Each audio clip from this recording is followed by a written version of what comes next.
This is the effect it is having on our community, on our culture. And my dear Islamic brothers, let me also tell you what the effect it is having in the Muslim community. And when you see these people, and especially when people write into you explaining the problems they have at home, my dear Islamic brothers, wallah, sometimes you just sit at home and you just want to bang your head against the wall. An Islamic sister, she wrote a letter to Dawat-e-Islami. She wanted a ta'weez. And the thing she wrote in that letter, she says that I have a husband and I have two small children, beautiful children. And my husband is addicted to alcohol. He's a Muslim, he's addicted to alcohol. Every night when my husband comes back from work, he goes straight to the pub, he goes straight to the nightclub with his friends, and he has a lot to drink. And then when he comes back home, he then just falls upon me and he starts beating me. And he goes, my two young children who are asleep at night, they wake up and they start crying as to what daddy is doing. And then she says that and he tells me not to even cry as well. Don't cry. Now this person, why is he abusing his own wife? Because he's got alcohol in his body. He can't think. He doesn't know what he's doing. And he starts beating his wife up. And then one day she says, when he comes back home, he comes and he starts beating me with a baseball bat. What has she done wrong? And she writes in that letter and she goes, tell me, what have I done wrong? Can anyone explain what I have done wrong? That my husband comes back home every day and he starts beating me up. And he goes that one day, he drank so much, he came back home and these two little children who were sleeping at home, he woke them up and he started beating them up for no reason. That is the effect alcohol is having on our community. That is the effect alcohol is having in our families. Because of alcohol, my dear Islamic brothers, there are so many cases of marriages breaking up. Mufti Sahib was here about, and he says that the first fatwa I've ever wrote whilst coming to the UK was the fatwa of talaq, and that was because of family problems at home, and these family problems started because of alcohol. And we are seeing so many cases of people breaking up their marriages because they are over the limit. My dear Islam brothers, this is just one picture I've painted in front of you as to what the level of abuse is happening in the families of those people who drink sharab. And one of the Islamic sisters, she wrote a letter. She was the mother and she wrote about her son. And he goes that my son, he got married about 3-4 years ago. And he has one beautiful son. And my son, he comes home and he starts abusing me, he starts abusing his wife, he starts abusing his children. Now what did we learn about the rights of parents in this ijtima? We learned so much about the rights of parents. And she says, every day when my son comes back from home, he starts swearing at me. Those people who have mothers, you will understand. He starts swearing at me. And at the bottom of the letter she goes that things have gone so much out of hand that he doesn't even know who I am. He doesn't even know who I am.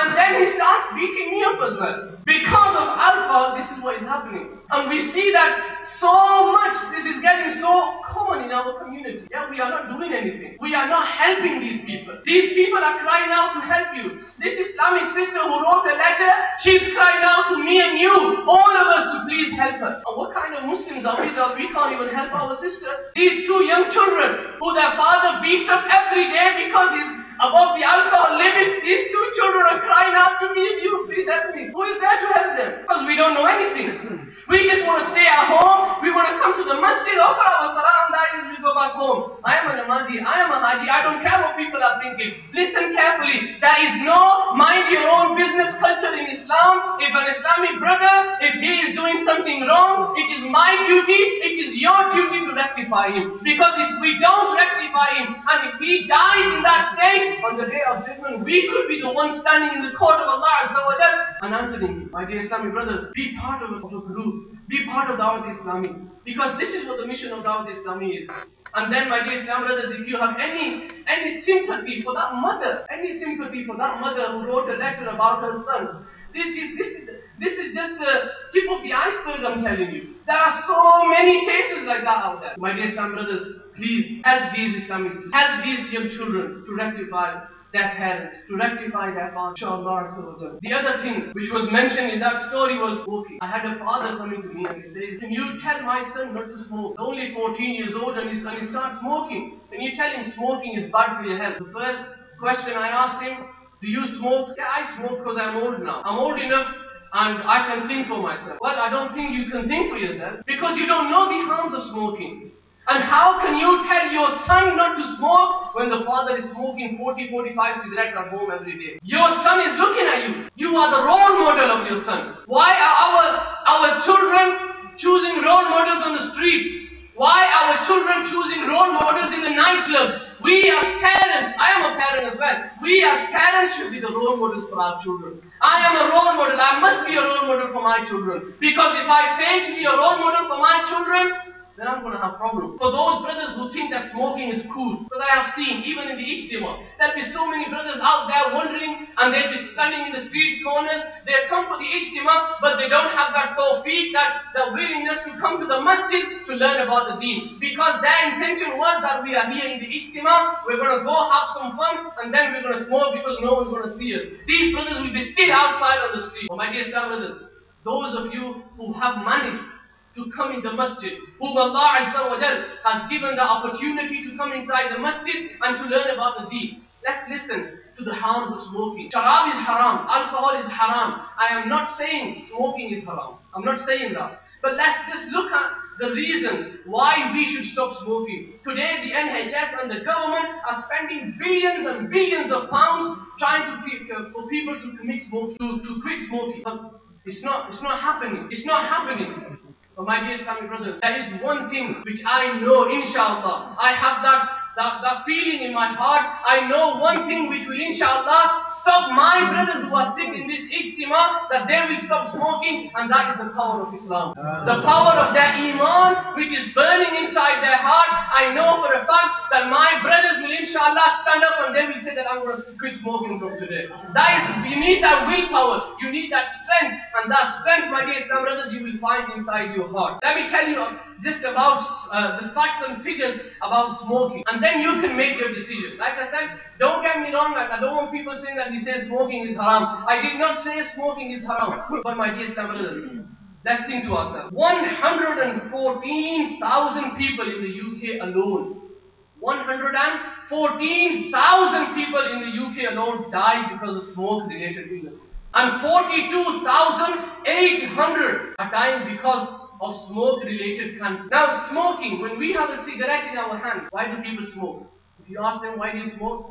We smoke because we've got so many problems, so many tensions in our minds, and smoking, it just cools us down, it calms us down. For how many minutes is it going to calm you down? It's going to calm you down until the cigarette finishes. And then when the cigarette finishes, you're going to be back to normal again. So it hasn't calmed you down, it hasn't done any good to you. And it says that